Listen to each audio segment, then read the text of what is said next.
we're back. Round 2, MLB DFS for the day. Of course, there's a day slate currently going on. We're coming a little early, 4:45. Well, I guess 4:48 technically, right? But taking y'all straight up the lock. Lock is earlier this evening. Lock is at 6:35, 6:40, 6:35. There you go. We nailed it the first time around. We're debuting Head Chopper, first time this year. Chopper of Heads, two-time millionaire winner as well. Dave Potts, you guys probably keep in touch. You both have the same jackets. He's also two-time millionaire winner. He'll be on later in the show for crunch time. I believe it's Keith Eyster, as well as Kevin Roth, chief meteorologist Kevin Roth. If any weather issues going to pop up, he'll be all over it. I believe, last I checked, it's all clean. It's all good. Good wind stuff. Just a good day for weather overall. Hasn't really played out, unfortunately. If you guys played the Wrigley game, Coors not so great either. Not a lot of runs as is the early slate. Chop, welcome. Your first baseball show, to my knowledge, unless you did one over the weekend or something that I was not a part of. Is this your first baseball show this season? First baseball show this season, Dean. I have to get back into the flow, man. Gotta get back on the horse, Dean. I was having some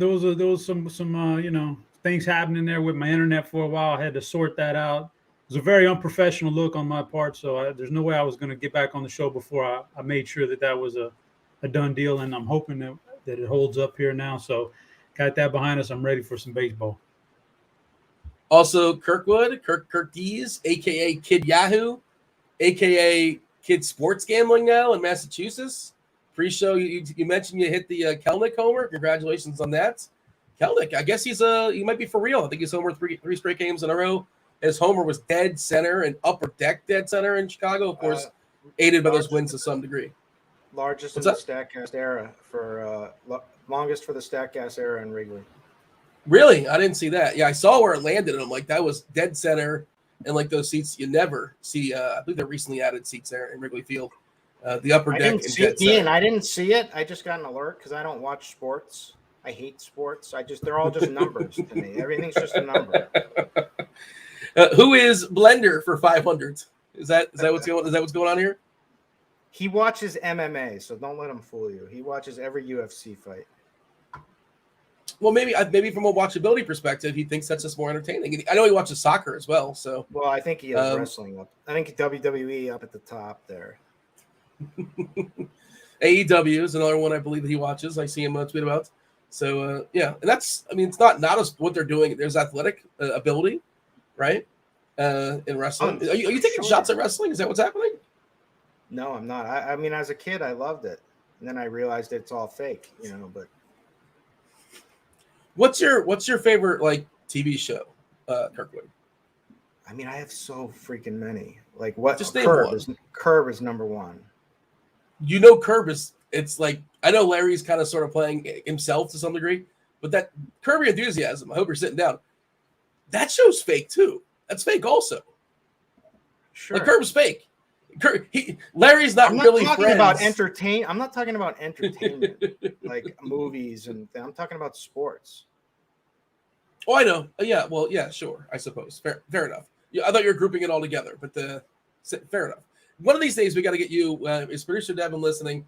We got to get Blender and Kirkwood on the show together, and you guys can argue about wrestling and why he should be watching baseball and basketball as opposed to. No, I don't think that. I'm only joking. I don't think that at all. I just think it's funny how there's other people that say the same thing. They wear it like a badge of honor that they don't watch sports. Chop knows what I'm talking about, right, Chop? Yeah. Or are you going to be Switzerland? No. Dynamite drop in, Chop. Way to add to the conversation. I'm not. Yep. I mean, he's not lying. I'm not Switzerland either. I'll give it to you. As Kirk would say, I'm gonna give it to you raw, Dean. I'm gonna give it to you raw.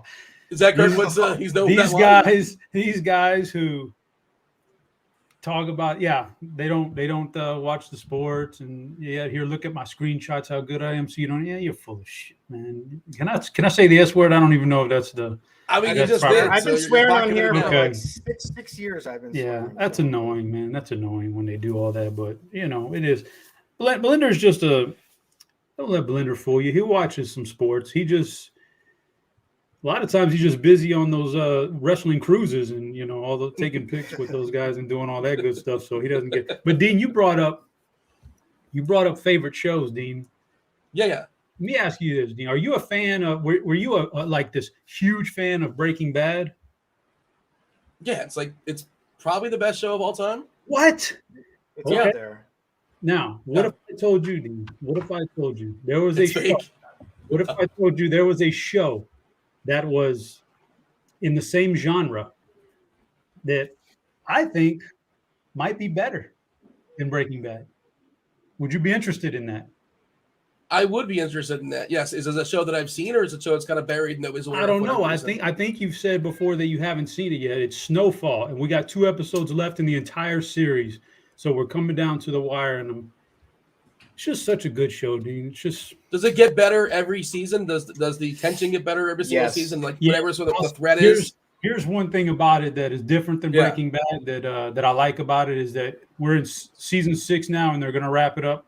Like every season kind of plays along to the story. Different seasons were like, all right, this guy is going to be the king of South Central now, or this guy's like everything kind of plays together. Some shows when they get popular and they stretch it, they're stretching it for seasons there where it's like, this has nothing to do with the real story here, right? Like every show is almost guilty of that. Snowfall has been pretty good about that through 6 seasons. Everything's kind of built up to what's happening right now in these last 2 episodes. It's a pretty awesome show.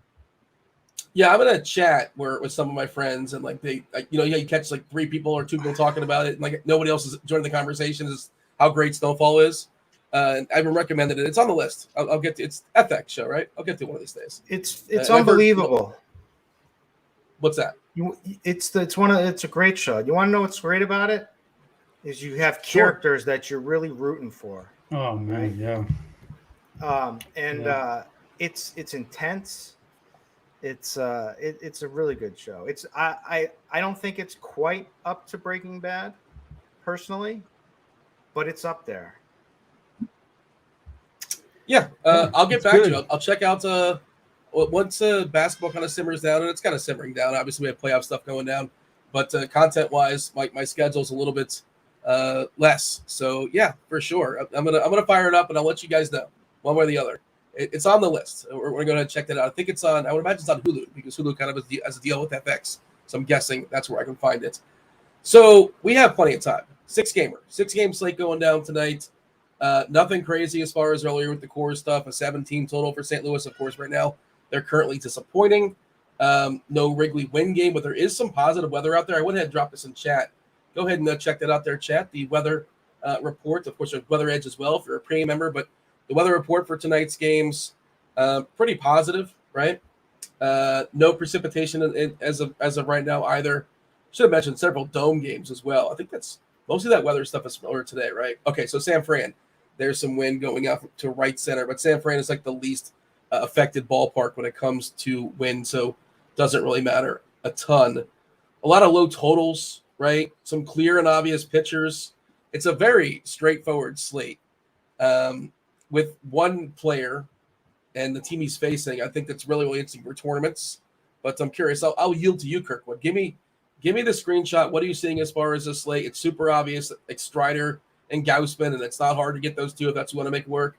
I think Strider's the play for playing on Fanduel. You only roster 1 pitcher, taking on that terrible Cincinnati team. Strider, of course, is the biggest K rate on the slate as well. He's got a fabulous mustache. Yeah. Kirkwood, what are you looking at as far as the screenshot of this slate? Dean jealous of another guy's mustache. Oh, I would love to have Strider's mustache. Wonder why. I would love. You're telling me you wouldn't take that mustache if someone just put that in your face? Oh, for sure. But I mean, you would take anybody else's mustache, I'm sure. No, well, no, not just anybody. No. But like, I'll take Strider's in a mustache draft. He's a first rounder, I think. Where does Hitler rank? I would say dead last. Yeah, I would say that would be dead last. Okay, that was out of line. It's my first show back. I'm trying to get my first show back. I need to get my bearings out. My bad. Let's edit that out later, guys. We'll take care of that in post, apparently. Kirkwood, back to the slate. Yeah. What do you have as far as the screenshot? I mean, the slate, like you said, we've got 2 top-end phenomenal pitchers, right? And we don't it's a short slate, so it's going to be really hard to beat these guys. But you got Strider at the top, and he's like priced too low. He's reasonable. And he's facing the Reds, who is a lineup he should be able to dominate and pick up a ton of Ks. I mean, this dude is nasty.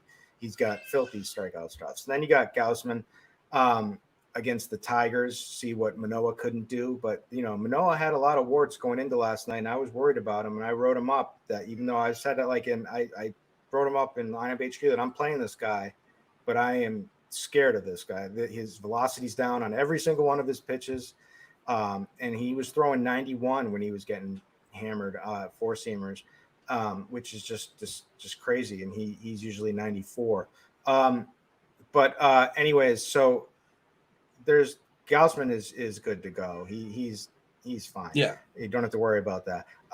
What we had last night. Then you have an obvious pivot if you want. You got Kershaw, but how much? I mean, he's still going to draw a fair amount of ownership, so it's not really a big pivot. We've got Hunter Green if you want to chase some cheap strikeout upside against the Braves. So this is about as boom or bust as it gets. Braves will strike out, and they will punish you to death too. So there's that, and then there's guys like Eovaldi. I could play. I could also even play Alex Cobb. Man, I could play Chris Sale against the best team in baseball right now, Tampa. But can you play Sale? I guess you can. Yeah. I mean, the strikeouts have been there. He's terrible. He's awful. I've been out on him since the belly button ring.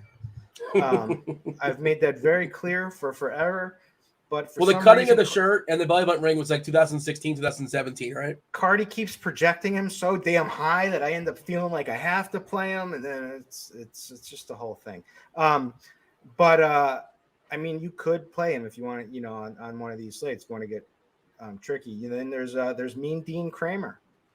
Why is he mean? Why are we assuming he's mean? It's a pleasant fellow. I'd rather pitch Dean Shevelson if we were if I had to choose here in this spot. But it's against Oakland. That's pretty it. And then there's some obvious bad spots, but not very many. So there's going to be a lot of chalk on the hitter side of stuff. But I don't know. It's just a short little slate. We've got a little bit of everything, but pitching primarily is pretty good.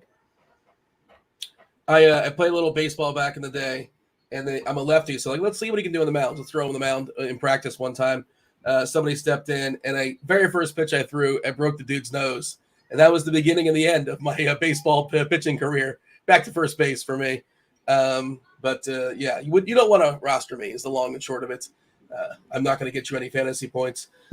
Bad idea. I'm not in the player pool, as far as I know, either. No sweep. You haven't been working on a new sweeper pitch or anything like? No. There's no gyro ball, or there's no devil fork. What's the pitch the guy has for the Mets? I can't remember the. Is it called devil fork? Something. It's a ghost fork, Dean. Ghost fork. Okay, I couldn't remember. Yeah, whatever it was, it's not in my repertoire, unfortunately. I just have the nose breaker. That's all I got. I can put you on first base. It's the best I can do, I suppose. Chop, what's your thoughts as far as this slate? And again, obviously ownership is reflecting it. 61% on DK. You got to roster two. You got to roster two of these 12 pitchers. 61% going to Strider. I will probably be over that. Gaussman at 41%. Kershaw at 20. Eovaldi at 15. Kramer at 15. I'm really interested in Hunter Green at 12%. Kirkwood kind of referenced him. I think he's the most interesting pitcher when it comes to tournaments because he has a huge K upside. Of course, when he's not striking guys out, he gives up home runs, too many home runs. And it's a tough Atlanta matchup. It's a tough ballpark to pitch in. He's used to that in Cincinnati, but again, he gives up too many home runs. There is the rookie there, Bradley. I just don't think he gets enough run tonight. And I don't know if we need the salary, but he's interesting in theory. I think he's interesting. But Chop, what is your assessment here as far as the pitching pool? The quick overview is on Fanduel, where I only need one of these guys. It'll be pretty close to pushing the lock button on Strider. Maybe not all the way because you just never know. 100 lineups, which I'm going to run. Maybe I don't know if I'm going to lock him in, but it'll be pretty close. But that's pretty easy one on Fanduel, where you got to have two of them on DraftKings. Strider would be, the guy at the top of the charts for me. And unlike Kirk, he didn't like Dean Kremer too much. I don't mind. I don't mind spending a low salary on my SP2 here because, yeah, Gaussman's good, but he's expensive. Eovaldi's fine. Hunter Green, I'd rather not. Kershaw, man, it's tough for me these days to figure out what he's going to do.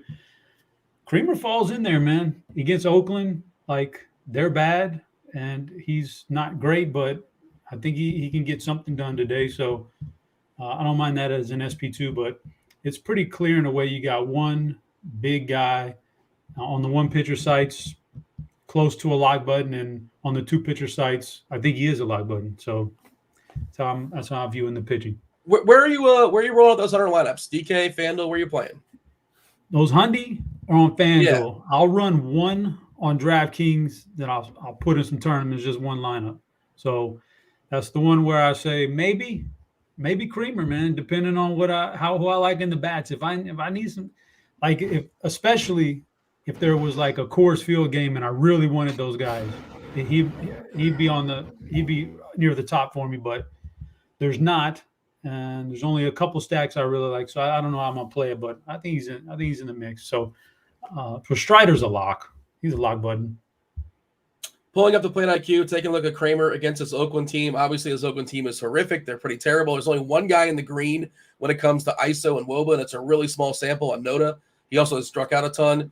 Otherwise, this team has they're not patient. One person in the green as far as walking. Everybody else in the red, they don't walk at all. 7.8% collectively. That is a low number. Kremer is a contact guy as well. 6.9% walks, 17.1% Ks. That's not ideal, obviously, but that should jump up a little bit with this terrible matchup against a Baltimore lineup. Nope, check that. An Oakland lineup that strikes out against right-handers at 23.9% as far as the clip. Kirkwood, baby Kirkwood is struggling over there and not happy about something. How much? We could hear it. It's okay. We're trying to, talk over it. It's fine. But, yeah, if you need to tend to a child, we're all good. But are we good to go there, Kirkwood? I don't know if you're on mute now or not, but I hear nothing now. Yeah, I'm good. I closed the door. It's he's all right. He's not happy at the moment. It is. Well, he must have bet the over on the Cardinals or something. I don't know. That's something like that. Maybe stack course, which is pretty uneventful today so far. But hopefully, we'll get some. I guess he's out. Well, I don't hear anything anymore, so I guess he's good to go now with a shut door. Yep. Hopefully, the missus will be back any second. Yeah. So let's. What are we talking? Well, we're talking about the slate. We're talking about the pitchers. I want to have the Hunter Green conversation, Kirkwood, because he's going to be really low owned. And, you're probably going to lose with him, right? Atlanta probably gets to him. They probably hit a homer or two. He probably walks too many guys. But, if they're not doing that, his K rate is really appealing, 31% dating back to last season. Again, the walk's kind of troublesome at 9.5%. How are you handling Hunter Green? I think for tournaments, it's the most interesting conversation. I mean, this guy is as boom bust as it gets, and I think you got to play him on this slate. He throws heat, man, and it's good. He throws high heat. His last start wasn't so great. He did have 5 Ks. That's nice. There is a floor there with his Ks, but through 93 pitches, only 25% called strike whiffs, but against Philly. I mean, this is as concerning as a matchup as it gets, but if he's on, he can dominate anybody.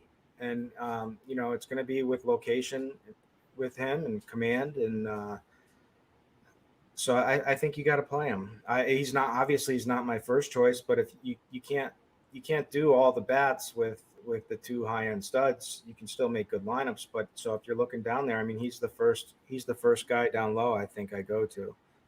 Because it's all about, it's strikeout. What do we want? We want strikeouts and home runs. So like he's gonna go. He's gonna have really good stretches, and he's gonna have really good games where he just plows people away. But he's also gonna blow up. Dating back to last season, 1.66 homers per 9. That's not the highest in the slate. The highest, really, really small sample. Chris Sale, 13 innings, 2.63 homers per 9, and Waldichuk at 2.49 in 43 innings. That's outrageous. That's way too many, especially the ballpark he's pitching in. He's been a little unlucky, to be fair. And this year specifically, his homers per 9 this year, again, outrageous. 7.27 homers per 9. It's 8 innings. His homer to fly ball is 43%. I mean, that can't sustain. That's just not possible. That'll come down to probably 15-20 or something like that. But Wallachuk has been getting just absolutely shellacked. Chop, you have an official Hunter Green take? Yeah. So I wouldn't touch him in my cash game, but for GPPs, yeah, he's fine just because so the outcome on Green is you're going to flip a coin, and on one side, it's just random. We don't know what he's going to, but on one side, he's going to maybe win you a GPP, and on the other side, he's going to be gone pretty early in the game, and that lineup's going to be dead. It's just the way he is. So he's fine for the GPPs. Say hello to the chat. What's up, chat? Call hit that like button, do subscribe, turn on those notifications. Again, about an hour or so, less than an hour, you get Kevin Roth, you get Keith as well, you get Dave Potts. Cheese is good. GR Sauce wants to know, we need Chris's dew point play of the game. For a second, I'm like, who's Chris? Like, oh yeah, it's Kirkwood. It's Kirky. Are you still in beta now as far as your weather model, Kirkwood? Do you happen to have spontaneously? Can you give us a dew point play of the game? We've actually gotten a cease and desist letter from Kevin Roth Enterprises. So it's there's a lot of negotiating behind the scenes going on. It's out of my hands. My lawyers are working on it. So yeah. There's probably not much else you can say about it, right? It's probably it's tied up and for legal trust reasons. me, I'd love to, there's a lot I'd like to say right now. Yeah. But due to legal reasons, I've been advised to not say anything. They're talking about Chris Sale here in the chat. Jack wants to know if the Phillies and the Angels are going to win. I don't know. Maybe Angels are losing 2-1 at the bottom of the 4th, and the Phillies are tied 1-1 with Miami. Maybe I can't. I say Philly wins. I don't know about the Angels. Maybe, not sure. What else is going on here in the chat? Stevie, who did Stevie mention in the chat? Let's see, we're talking about the red stack. Now we're talking about Strider. We'll talk about hitters in a second, obviously, but I don't think I'm going to play Reds on this slate. Yeah, doesn't seem necessary. Of course, you bet on baseball, anything goofy can happen. They're all professionals, and weird stuff happens every single day. But sure, Strider can fail, but it doesn't mean it has to be because the Reds smash. He could just be uneventful and go 4 or 5 innings, give up 4 runs, and have a high pitch count, walk too many guys, and there's no homers on the red side. I don't think I'm playing Reds for what it's worth. Should we mention the rookie here for Tampa, Taj Bradley, one of the top pitching prospects in baseball? The issue, Kirkwood, right, is I don't think you're going to pitch him too long, maybe 3, 4, 5 innings at most. Let's see what Cardi has in the bat as far as his projected pitch count. I'm going to get somewhere in the 70s. He is 4K on DK, which is what's why he's worth bringing up, I suppose. You have a take here as far as Bradley against your Red Sox. By the way, you had a scratch for the Red Sox. The outfielder Yoshida, right, was scratched. If you did not refresh your lineups, he's out of the lineups, not playing baseball today, at least not starting the game. What do we have here, Kirkwood, as far as Bradley? Is it worth acknowledging? Are we interested in this? I wonder if that's how Dahlbeck got in the lineup, which is easy a K as it gets. There's 2 guys in this lineup that strike out a lot. He's not going to pitch long. It's the Rays who keep people under wraps anyways. This is I don't think this is the spot. Yeah, it could work out. You could do it. He could rack up some Ks because this is their first time, that no one's seen him. But I'm not doing it against my Sox though. I'd rather take some Sox bats. Cardi has Bradley at 70 pitches. So that's basically what we were talking about there. But he's 4K, cost per pitch, if you want to do that sort of thing. It kind of opens things up. I don't think it's the worst idea if you're playing large field stuff, but I don't think I'm getting there. Chop, you have a thought as far as Bradley? Tampa's due to have a bad game pitching, right? They're due. If you want to play the due for is that real? Is that a real thing? It is real. You just don't know how to quantify it, Dean. But I mean, can I quantify it for him quickly, Chop? Water always levels out, right? Water levels out. So, like, no, there's no such thing as due. Like you're saying that green or red is due on the roulette wheel. That's not real.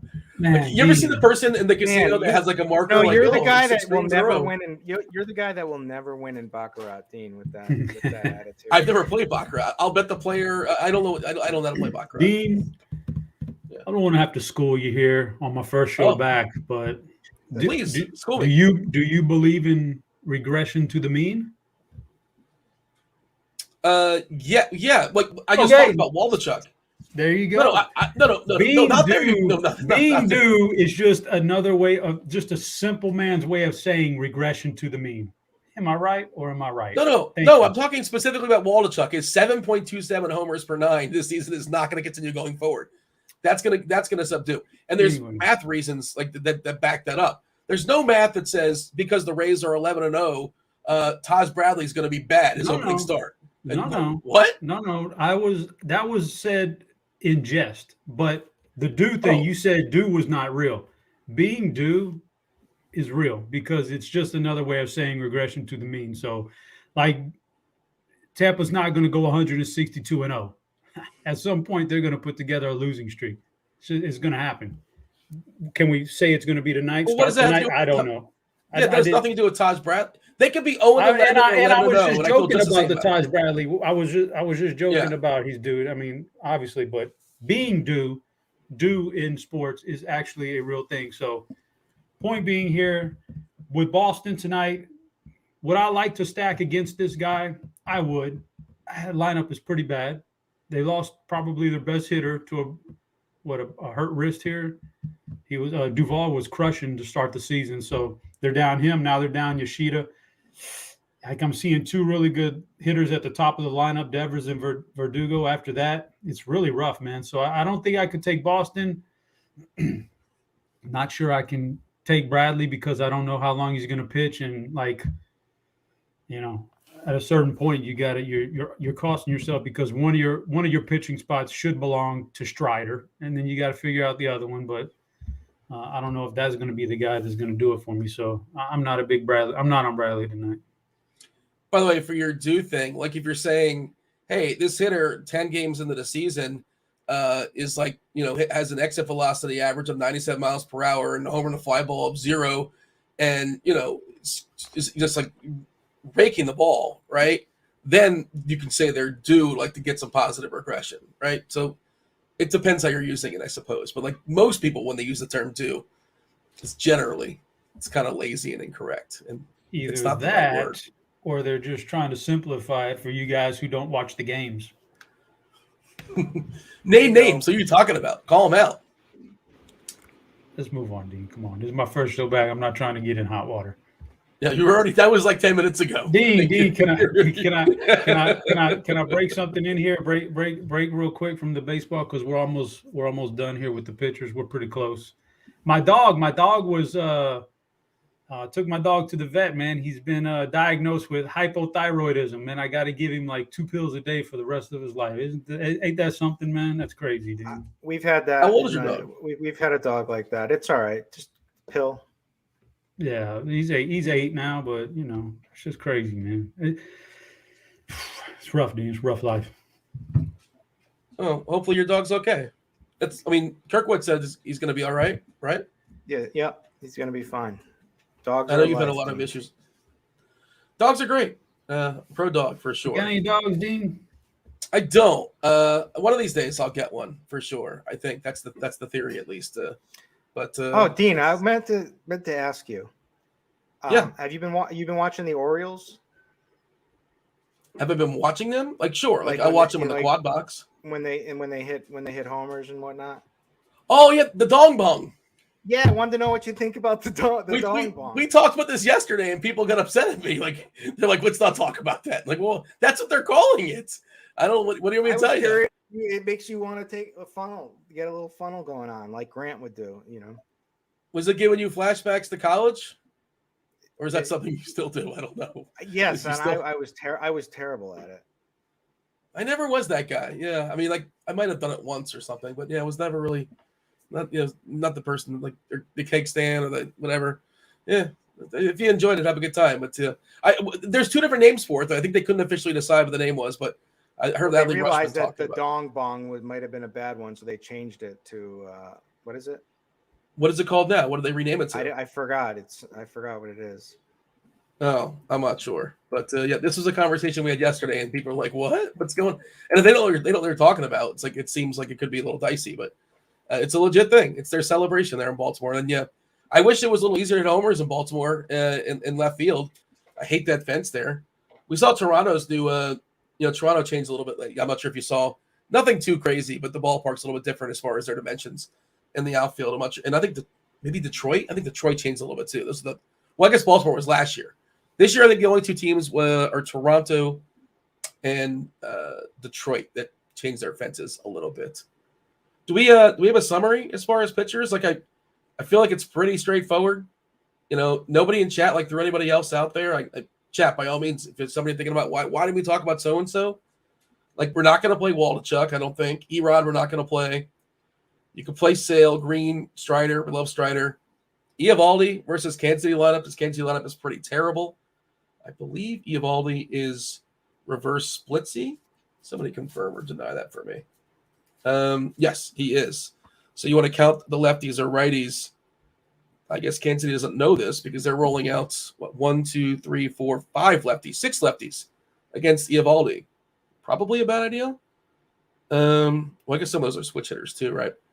Do we like Eovaldi? Kirkwood, where does he land? Is he on the podium for you or just off the podium? I don't think you have to, but I think it could work out. I mean, Kansas City is not a very tough lineup in general. I know Cheese likes the Kansas City bats just because they're cheap. Yeah, but let me pull up my notes on his last start. 6 Ks, 33% call strike whiffs, which isn't bad. He was pitching well, and then he was out there just a little bit tad too long. It felt like he got into some trouble in the 6th. Fastball, looking great. Almost 50% call strike whiffs, 47% call strike whiffs on it. I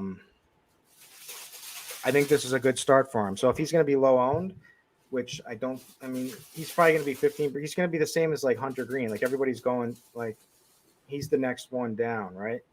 I mean, there's Strauss and Gausman in the top tier. Then there's Kershaw kind of in his own right behind them. Then it's Hunter Green and Eovaldi. Eovaldi's a little more costly, so he'll probably get a little bit less. But I like him as a play. I think we have 10 of the 12 lineups as of right now. Yeah, we're still waiting in that late game as far as the Dodgers and the Giants. Projected lineup as far as the Dodgers and Giants.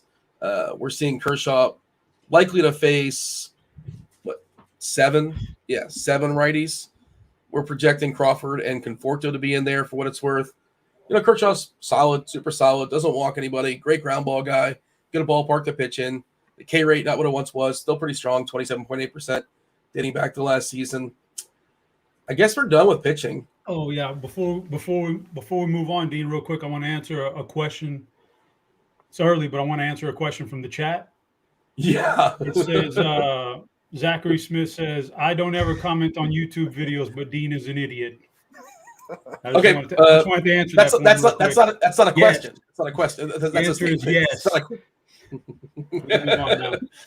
No, but that's not. First of all, shout out to Zach. I got him to finally break his streak. If he has not responded, he was like the Cal Ripken of not writing in YouTube, and all of a sudden I got him to break. But that was not a question you asked. You just wanted to make a statement, Chop, is what I can tell. I tried to compare wrestling to a sitcom. Yes, the point was that they're all fake. It's all fake.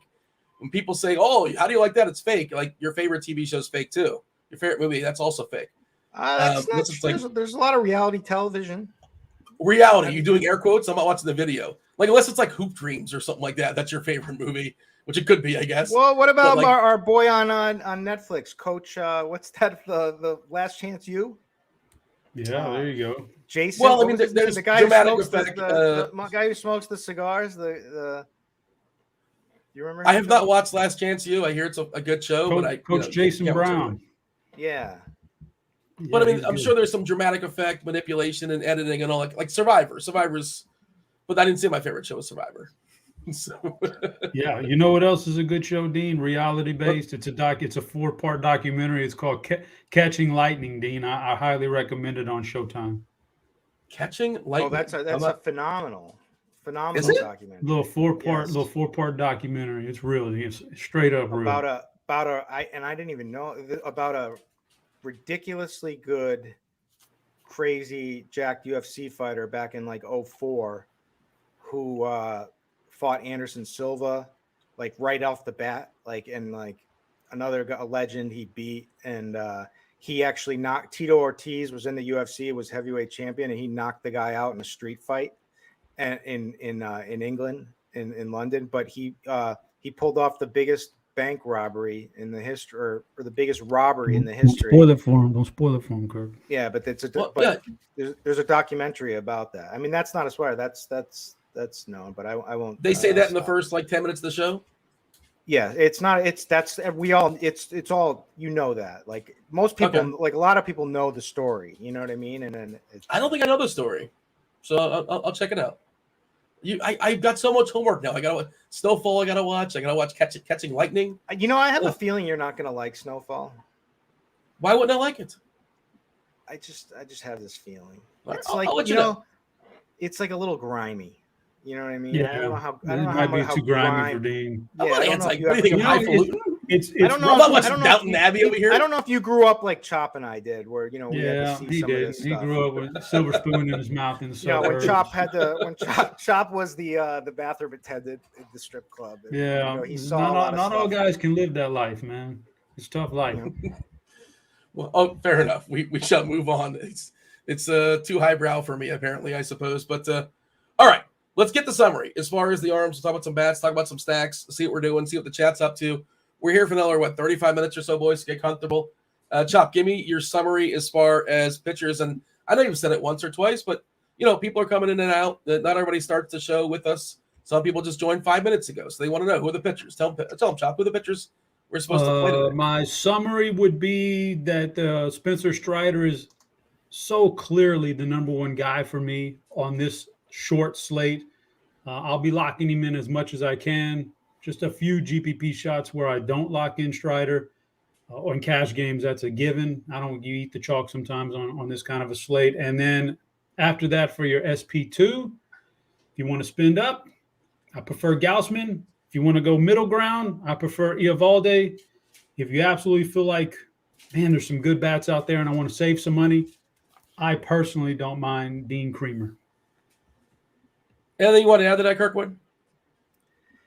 Nope. The top tier is where it's at. And, you know, the guy that I think you can take a shot on Chris Sale today, but it's dumb. You're going to lose. He's going to give up home. Because the Rays are due to start playing poorly. Zach and Chat will confirm like they're due, because due's a real thing. And not only, this is the double due situation. Chris Sale is also due to throw a gem, which he has not thrown in quite a long time. So this is a double due. It's a due exact the box, is what you're saying. Due squared. Fair enough. The number one offense, according to our consensus rankings, myself, Head Chopper participated in this, Mr. Tuttle, and Tim, Tasteful Tides, and it's consensus across the board. The number one offense here, Kirkwood, is Baltimore. Baltimore, then Toronto, then Atlanta, then Texas, then the Dodgers. Kansas City and Tampa got a little love as well. Do you agree with that? Do you think Baltimore should be? I don't think they're clearly the best, but, you know, number one, sure. I couldn't decide between Baltimore and Toronto, but I did give it to Baltimore. What's your thoughts as far as? And again, we talked about Walchuk, how terrible he's been so far this season, and he's due to get some positive regression and not give up 9 homers per 9 or whatever silly that number that is. But yeah, is that where you're at as well, Kirkwood? If you were on the rankings, would you have put Baltimore number 1, Toronto number 1? I think you have to. If you look at our top stacks, our team opto percentage on RotoGrinders that Jamino is behind and running the simulations, they're optimal 29%, which is unheard of, you know, typically on one of these. And even though with high ownership, they're the highest different difference too as well. Now I'm not sure how, that might be getting fine tuned as we go here, but so Yeah. I mean, they have a lot of upside. This guy Wallachek just gave up 8 earned runs in 3 innings pitched. He doesn't project to be a very good pitcher.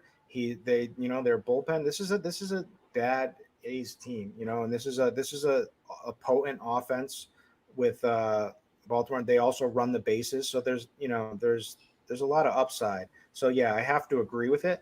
And they're completely playable, right? Like you can fit them with the top of the top. You got lefty masher James McCann coming in to just make it 2.2K batting cleanup with the platoon. You got Mountcastle, who's massive upside and cheap. You've got down at the bottom there, you've got like Mateo you can go to, who's a jack in a bag candidate. More bags, but so you can make this lineup really easy. So it's gonna be chalky, but there's a lot of upside. 5.3 run team total. Let me check what the bat says if they like this. As you're checking that, I would just say that like Cedric Mullins would not start this game. If there's a situation that calls for it and it's somebody that's up there that makes a lot of sense to get him out of there, Cedric Mullins will come in this game and relieve somebody. I was curious who was DHing. It's actually Rushman DHing, and McCann is doing the catching. What are you picking at as far as the bat? Yeah, so the bat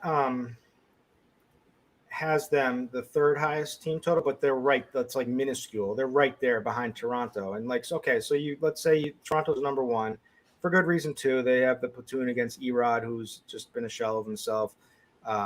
Always has been given up fly balls and always has struggled with command. Always has given up home runs. Does have some strikeout stuff. Has that ability when his changeup is going well, when he's locating it well. But he's on the decline for sure. And it's tough to play Vlad with 5'8", Springer 5'4", and Bichette 5'7". So there's like you're sacrificing basically no team total to get down to the Orioles here. So I get it. The biggest difference that the bat shows between for a team total difference, they like Boston. Cardi must think the Rays are due to fall back. Cardi understands regression to the mean. I think Chop was trying to explain this to you. So, and I think Boston's interesting too. I'm a homer, so I try not to comment on them. But even though their lineup's kind of weakened, Duvall obviously out of there. Yoshina's obviously out of there. McGuire's not good. Chang's not very good. There's some guys, I guess. Was Dahlbeck started the season in the minors, right? Yeah, he just got pulled up. He just came up, right? Okay. So one of those guys DHing Casas and Dahlbeck, or did I see Dahlbeck is playing like 3rd or short now? He's playing somewhere that I don't remember him ever playing. Maybe he was playing. Well, he's 3rd and short eligible. He's actually playing shortstop now, Dahlbeck, which I don't remember him having like a short. Well, I guess shortstops these days are much bigger. He's going to be. I would imagine he's a bad shortstop, but I would imagine that too. So I don't know. It's unfair to just assume that, but we both just assume that, right? I assume he's not very good at short. And that's a position obviously you need to be pretty good at defensively. If I was Chris Sale, I don't know if I want Bobby Dahlbeck as my shortstop. Just a thought, but who knows? We'll see. What's going on in the chat? Let's see. Oh, they want to know, Chop, did you give out your BBP play of the day yet? I don't think you have, right? Do you have any? It's a short slate. I do have somebody in mind. I haven't given it out yet. When we get to that spot, I'll deliver that one, Dean. Is that propriety information as far as your BBP play of the day? Is that something? No, Dean, that's open for anybody. But you just have to, much like the regression to the mean, you just have to know how to handle the numbers. The numbers can sit in front of you, but everybody reads them differently. You just have to know how to process that information. Yeah, we'll get I don't know how many likes we're at right now. Producer Steve says we got to get to 75 likes and we'll drop the dongs. I should make that plural. Fire off a couple. Yeah, well, those are home runs in baseball terms. Let's see. The three of I mean, us on a cross-country did you road trip. purposely slide drop the Dean Dong in there, or was that on purpose? I mean, I got to give you credit. You did that purposely, right? I don't know what you're saying, man. Yeah. I don't know what you're insinuating. The three of us on a road trip would be a lot of fun. It'd be a fun reality show. If it was on TV, it would be fake, though, even though it was a reality show, because producers would manipulate it and edit it in a certain way. Where would we go? How long would you last, Chop? You're not getting in a car with myself and Kirkwood, are you? You're not leaving Texas. Probably not anymore. I mean, I'm a little bit too old for that right now. I don't want to take no road trips. But Chop doesn't do road trips ever since a little time in Tijuana. Oh man, that was rough stuff right there. But that's a different story. Yeah, I don't miss. But Dean, you say fake. The reality is fake. Did you ever hear about that thing where Survivor, the producers were manipulating the show Survivor and getting guys to vote off a certain way to create drama? Because I have a Survivor friend. He's really into it. He doesn't believe me, but I'm telling him it's a real deal, man. It really happened. You remember? I mean, it's a risk reward thing. It wouldn't shock me. I haven't heard that, but I can see that being a thing somewhere on a Reddit forum.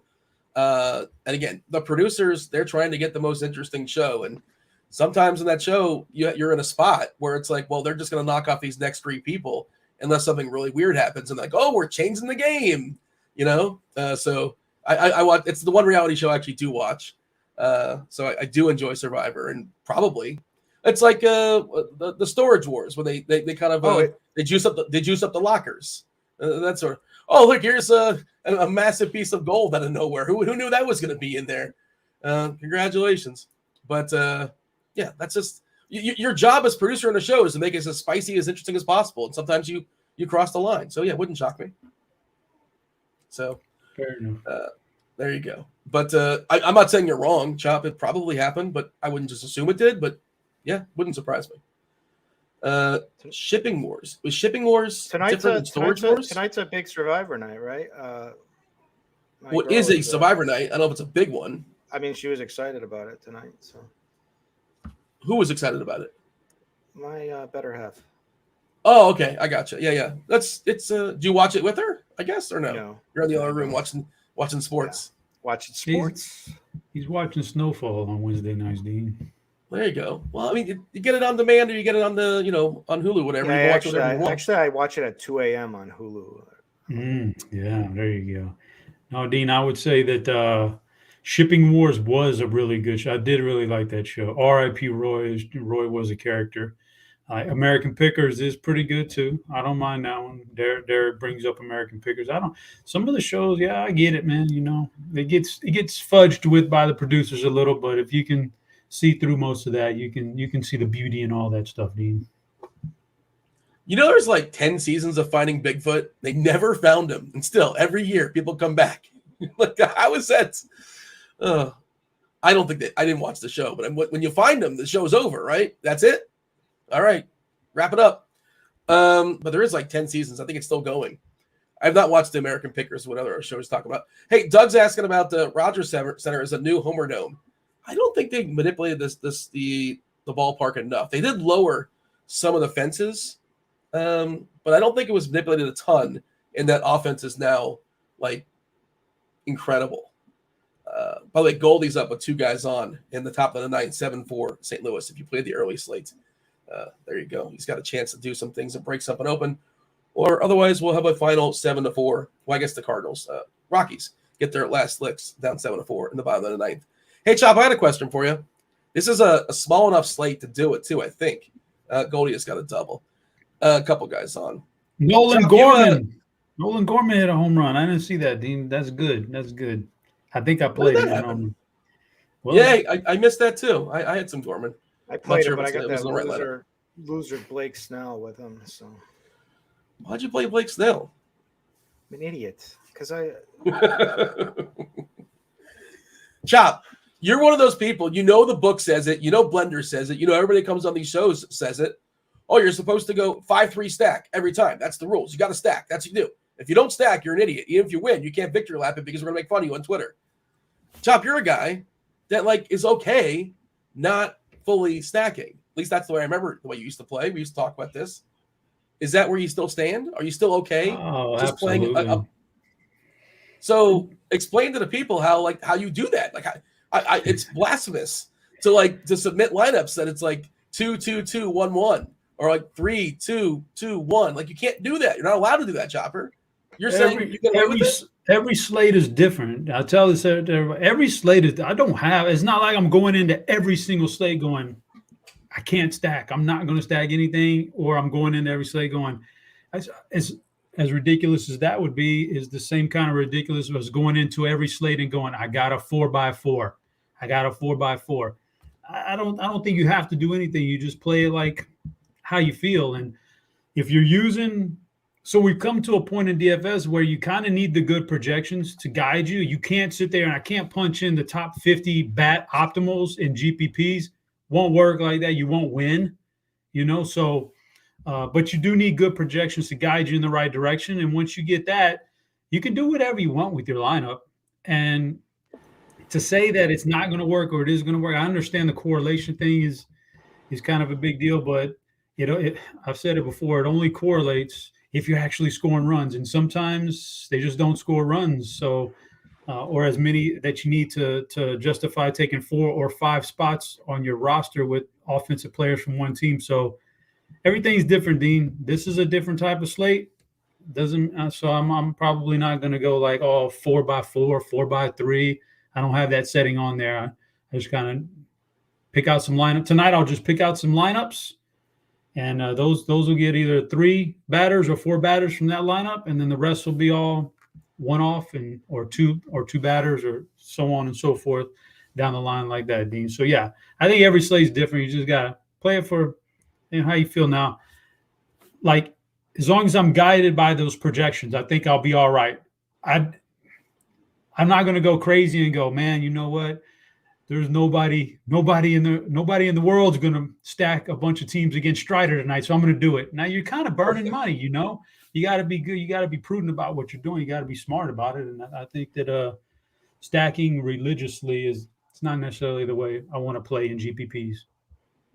Kirkwood, is this outrageous? Are your ears bleeding? Somewhere Blender's ears are bleeding for sure. He doesn't realize why it's happening, but speaking of this conversation, Kirkwood, do you agree with Chop? Are you stringent on it must be a 5-3? And I think it also depends upon if you're playing like in a 100-man contest as opposed to a 30,000 person contest. That's obviously different too, which contest you're in. But what kind of general principles do you have as far as this? Yeah, it's contest. I mean, it's a contest. So if you're playing the big GPPs, I personally stack.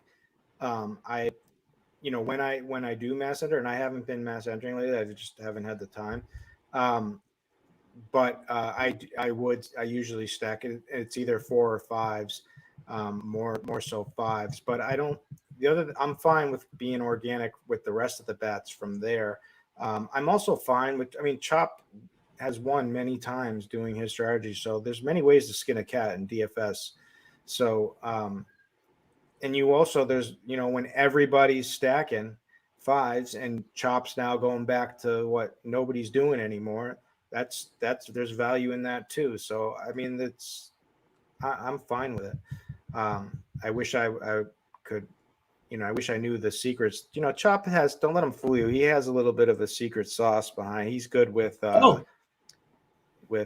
he tries to play like he's I don't know, and whatnot. But no, he's very intelligent with spreadsheets and numbers, and don't let him fool you. You're saying he's playing a character, almost like he's fake? Is this a character? Is this not the real Chop? There's more than meets the eye, is what all I'm saying.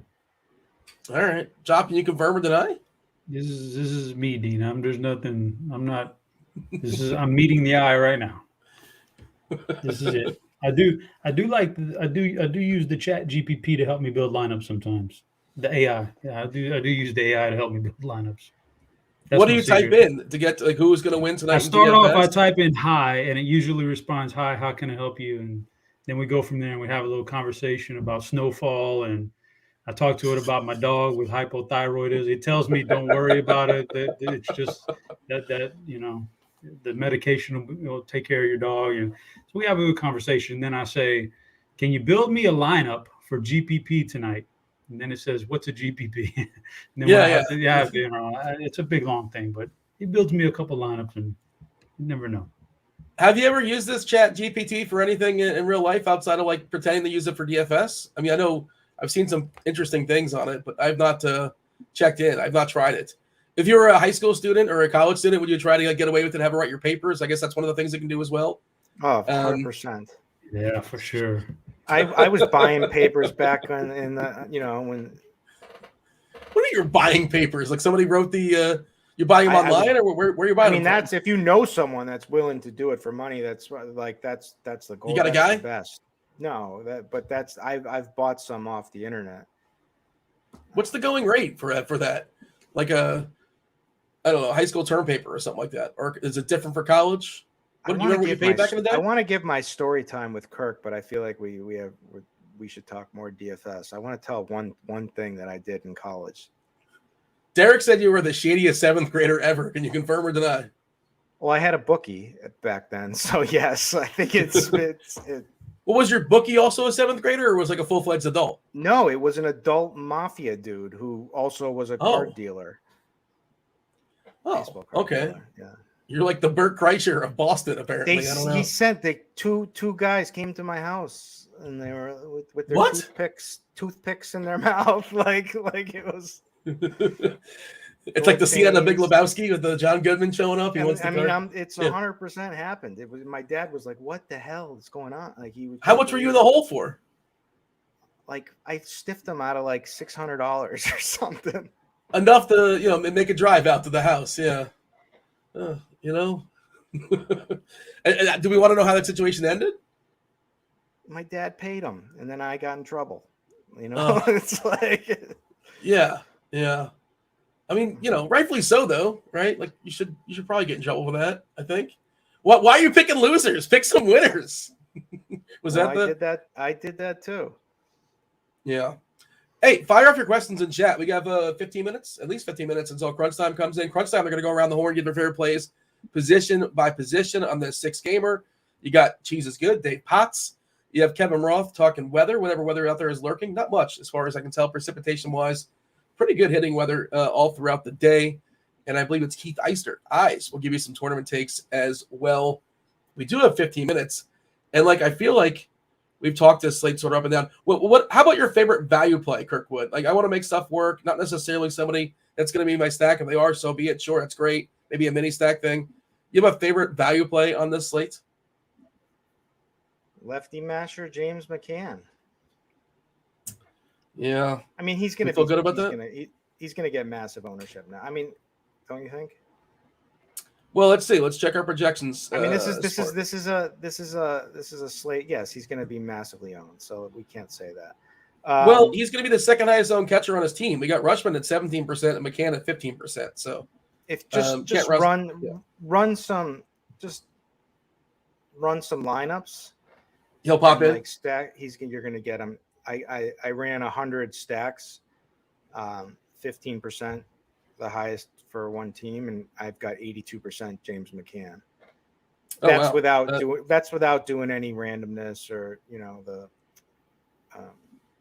I'll just say I love Sal Perez as a tournament pivot against Eovaldi in his reverse split. Sal Perez seems like the perfect hitter against him, and if he's going to get less than 10% ownership on DK, and I imagine on Fanduel, where people generally neglect catchers on Fanduel, where you don't have to play one, I think Sal Perez is pretty cheap over there too.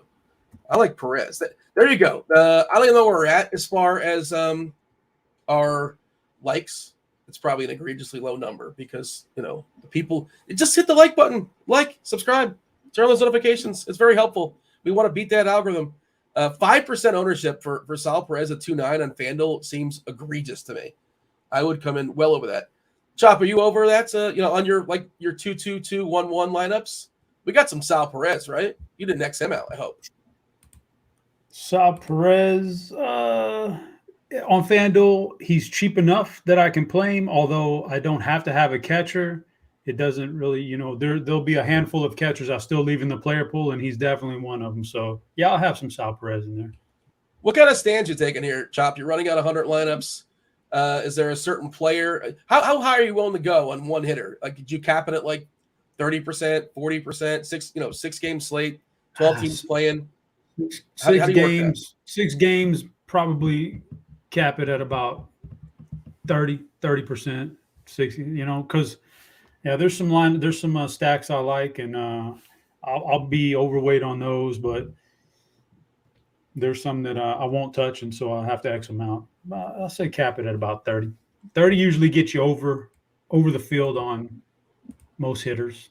Although tonight we're seeing, it looks like there's some guys who are going to get, in that neighborhood or more. So I might have to readjust that, but typically about 30. We're seeing Austin Hayes getting 33% ownership on Fanduel leading off versus Waldachuk.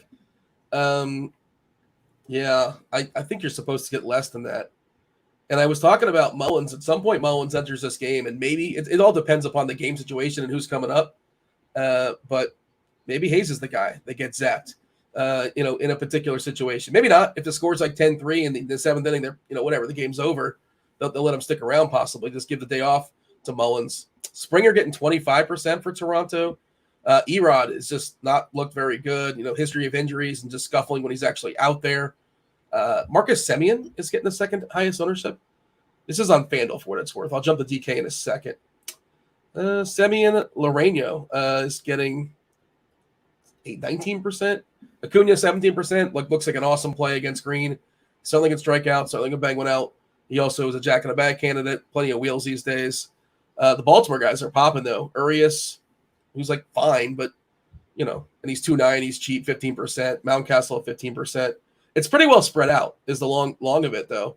After Hayes, 25% is the highest ownership for any hitters on FanDuel. Let's see if there's anything worth pointing out on DraftKings, or just jumping here from Lineup HQ. I actually, for what it's worth, I don't have the RotoGrinders projections. I have the BAP projections. They tend to be very similar. Sometimes they're a little bit different. I'm not sure if we have anything that stands out. But Hayes, same deal on FanDuel. I'm sorry, on DraftKings. The number one projected owned player, which I get it, but and also like that left field out there for Reddy Powers, not great. It's cavernous out there in Baltimore these days. Is there any what's the pinch hit risk? Let's see. We'll check what card he has on it. Yeah, that's what I'll give it a refresh. Hayes is one of those. Again, a lot of it's just sort of game situation. It's possible Mullins can pinch hit for your boy McCann. McCann's DHing. I'm not sure what are the rules on that. Could he jump in as catcher? No, not catcher. Could he jump in the center field? He doesn't have to, but how that works with the DH? Or does he have to just DH and that's that? Or can somebody swap into DH? You guys know the official DH rules? Not sure. It's a good question. Yeah, I think if you pinch hit for your DH, I think you lose the DH or something. I think the pitcher has to then hit at some point. Wow. Then. Cardi has like no risk, 2% risk. On Hayes? Yeah. Okay. Why would they pinch hit for Hayes? He's like probably their second best hitter in this line, third best hitter in this lineup. I don't think they pinch. So if they're gonna put Mullins in, where is he sliding in? Well, that's what I'm asking. That's all. If a righty comes in, if its base is loaded. McKenna is certainly a guy that could be threatened to get kicked out of the game. I thought they were going to put Mullins in the 9 spot. They've done that before when it's left on left. Kind of one way to dodge it. Like he would only lose maybe 2 at-bats. Not lose them, but only probably have 2 at-bats against lefties. His third at-bat would be against the righty. Waldachuk's not going through the lineup 3 times for sure. Well, to check. Dean, I liked this Orioles stack a lot better earlier in the day when I thought Santander, who's probably their best hitter against, I think maybe their best hitter in general, maybe. Santander, he's out though. That's and then Mullins. Yeah, even though lefty on lefty, I didn't think that this lefty would be in there very long. So I really wanted Mullins. This lineup is not what I put down on the survey. I did not think it was going to look like this when I put that on the survey. I'll just say that I might need to correct that. If you move the DH to the field, you lose the DH. Okay, that's how it is. Okay, that's interesting. But yeah, you can. I think you can replace the DH with a hitter. I think. And then it wouldn't hurt you going forward as far as making the pitcher hit. I like this comment from Garrett in chat. It says, I like you too. There's 3 of us. Who do you think Garrett's talking about? He didn't specify which 2, but he likes 2 of us, which ain't bad considering. But I don't know. Who do you think he's talking about, John? Which 2 of us? Who's the chalk? mean, we could just Garrett, if you're still here, could you clarify that statement? I don't want to He try might to have been put words talking. in your mouth. He might have been engaging with another person in chat too, as Yeah. well. Oh, that's possible as well. Yeah, I just, I see the comments and then I can't read all the comments in context. We're doing a show. I'm trying to multitask as best as possible. The biggest pinch at risk, by the way, according to the bat, is Harold Ramirez, Michael Massey, Will Benson, Sandy Leone. Sandy Leone's in the lineup today? Didn't know he was playing baseball tonight. Good for him. He's catching tonight for the Rangers. Yeah, but nobody getting more than 50%. I think the Rangers are a good stack. Yeah, we didn't talk about them. Let's talk about the Rangers. Sell me on the Rangers. You don't have to sell me. I like them too. Against Brad Keller, who's just, sort of professional pitcher, but certainly not somebody you're afraid of. Tell me why you like the Rangers. I know you're a big fan of Cuban Missile, Abaciel Garcia. Dallas. Dallas Garcia. Different Garcia is Abaciel. But, yeah, talk about the Rangers. Sell me on the Rangers. Sell the people on the Rangers. Don't let it. I mean, he's Brad Keller. We know who he is, and he's. I've tried to get in on him at some point when he had a heater that was working. He had changed velocity coming into the season. I think it was like 2 seasons ago, and I got a little bit excited. And we figured we know who he is. He's not very good.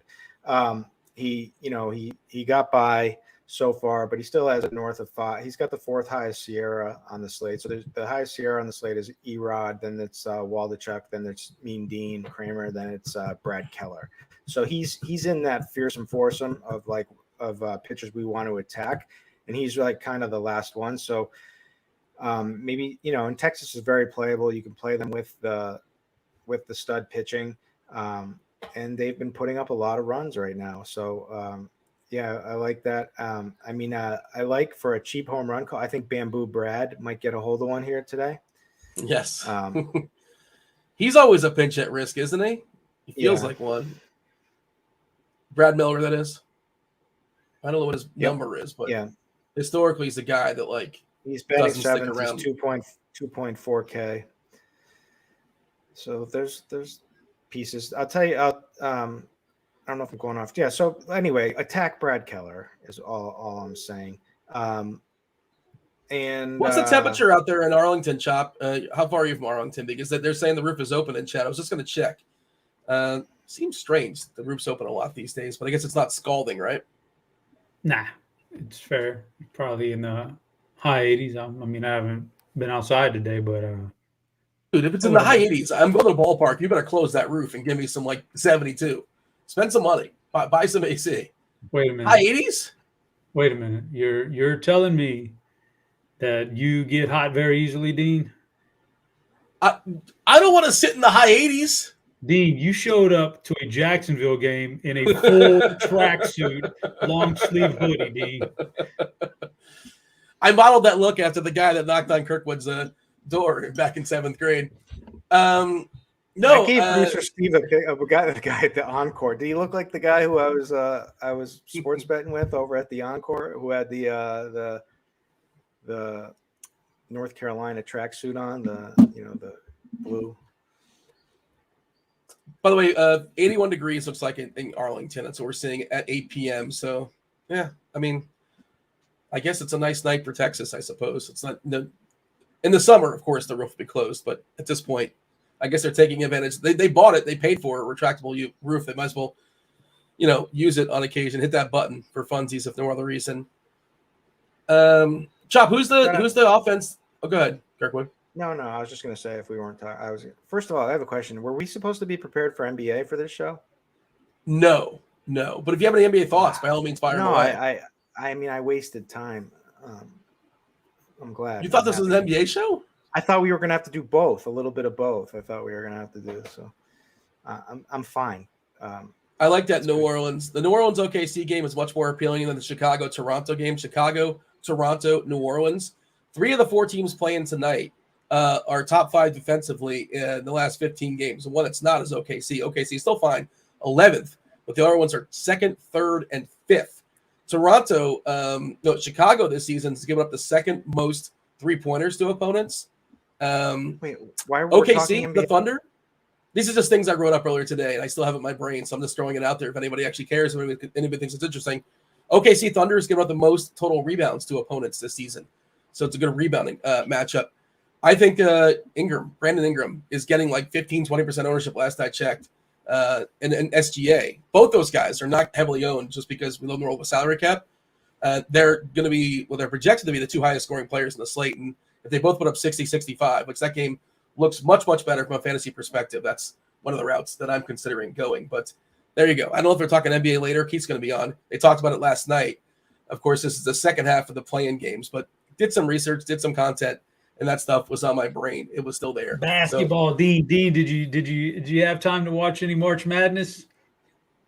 I had the time, yes, but I chose not to. You chose I not pulled the to. blender. I don't watch that. You're That's still not liking basketball. college.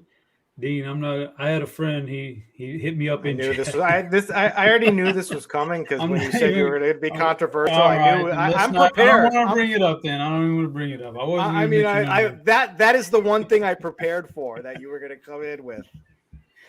Yeah, I don't want to bring it up. I'll give the story. I'll give the story. So Chop. All right. So I'm Team UConn. I'm a UConn fan. I'm a UConn lifer because one of my good friends growing up played for UConn. Was also a coach for UConn. He won a national championship with UConn. And can I figure out this? Can I go backtrack and figure out who this person is? All those details or no? He 1999 Big East tournament MVP, I think it was that year. Oh, okay. You're just gonna flat out say it. Continue. Anyways, good friends with his brother, younger brother, too. So I didn't watch any college basketball this season except for the end of the, like the week before, with the pre-tournaments, the division tournaments, whatever, conference championships. And so I texted him.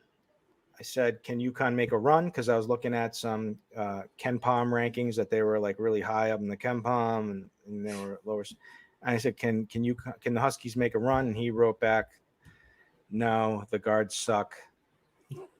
And so then I relayed that information to our secret chat, and allegedly people that influenced them not to pick UConn, and they would have won, and everyone would have won. Oh. Some people were really piling on, and I've got some issues going on in my life. I've got tough things going on right now. I've got a kid that I'm also doing with, and it gets old after piling on after a certain amount of time. Like, nobody lost more money than me because of this, because I would have hammered that. I would have won hundreds of thousands of dollars if he just said, yeah, this is our year. I would have just rode them. But unfortunately that's what Chop was coming at. But I did bet them I bet them in the finals. Somebody in chat guessed Kevin Freeman. Yep, exactly. Bingo. Well, somebody in chat has the Google, right? I assume that's. I know all those. I know Khalid El-Amin. I know Jake Voskuhl. That's Rip. I know Rip, but he was like too big time. We have crunch time here. It's Kevin Roth. Kevin Roth's back with us, as well as Dave Potts, and I believe it's Keith right there. Hey, what's up, Keith? We talked a little basketball at the end there because we talked an hour and 20 minutes of baseball, and the slate is only 6 games, so we kind of ran out of content. You guys, of course, are going to go around the horn, give your favorite plays position by position.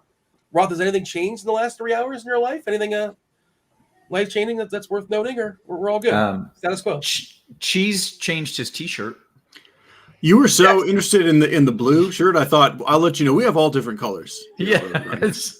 Yeah, you came with the blue, like the baby blue RotoGrinders tee last show, and now you're repping the pure white. Just clean, brother, clean.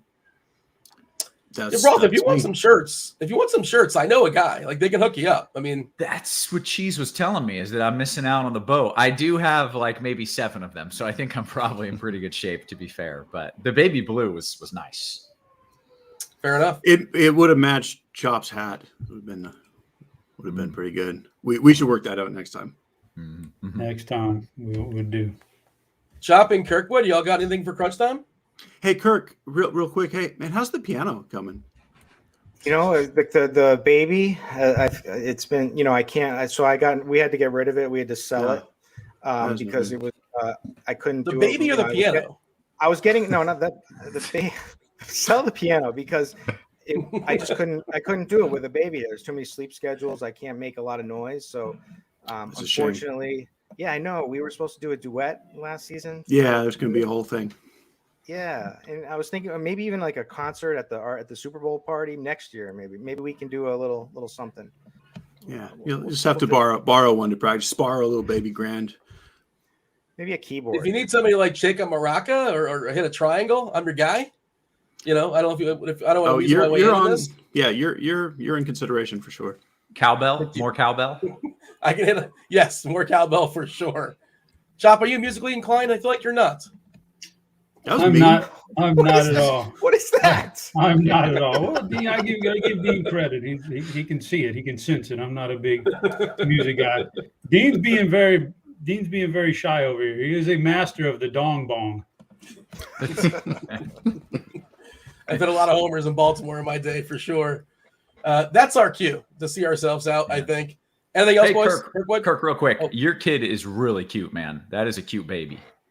Thank you. It's always yours, Roth. I give you. Appreciate I feel like whenever you post something, I feel like I gotta like it. You know what I mean? Because I'm like, yeah, we're going through the same things right now. Yeah, same shit. We're in it together. Yeah. You guys stay in it together, and then in about 10 years, get back to me and let me know how that is. Not great. Okay, that's all. I had to add that before y'all dipped out. All right, myself, Kirkwood, and Chop. Appreciate y'all watching the first portion. Do hit that like button, do subscribe, do turn on those notifications. Taking y'all straight up the lock. You got Dave Potts, Cheeseisgood. You have Keith. You have Roth. Chief meteorologist Kevin Roth. That is Roth holding it down. Tell us, Roth, weather-wise, if there's anything here, you'll let him know. Let him know. I'm leaving. Sounds good. Excellent stuff as always, ladies and gentlemen. Welcome to it. It is crunch time. It is sponsored by Fanduel. It's our second crunch time of the day. I'm excited. Cheese is excited. He may or may not have a burger fiesta to get to immediately following the show. And he's got a heck of a wardrobe. Cheeseisgood, also known as Dave Potts. What's up, man? Not too much. Yeah, no burger party. I'm actually I've just been sitting here thinking what I'm going to eat tonight. So, but we'll talk baseball first, and then we will figure it out. Have I told you that you've really gotten me into ice cream? It was something I would never just randomly have in the house or crave. And then the more I hung out with you on these shows, and I learned that you eat ice cream every night, I was like, I should do that. That's Life great. is better now, isn't it? Yeah, it's way better. It's the right choice to just always have and eat ice cream, and I've been doing it. So thank you.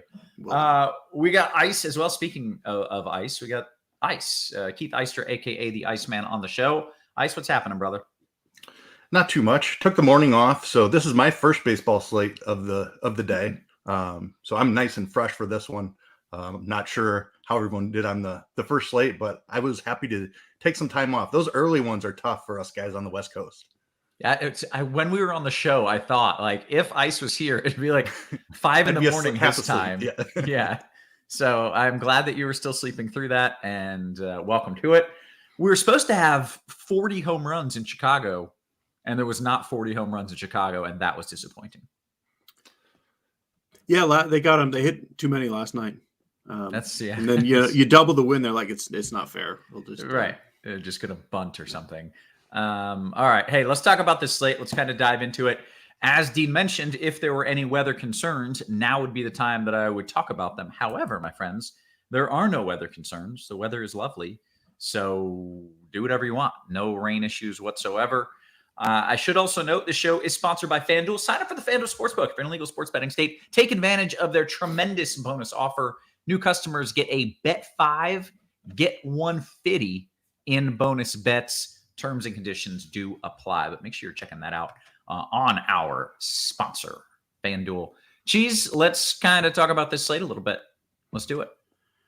The slate is just a couple of very obvious best pitchers and a pretty large bunch of best offenses that are not super clearly separated.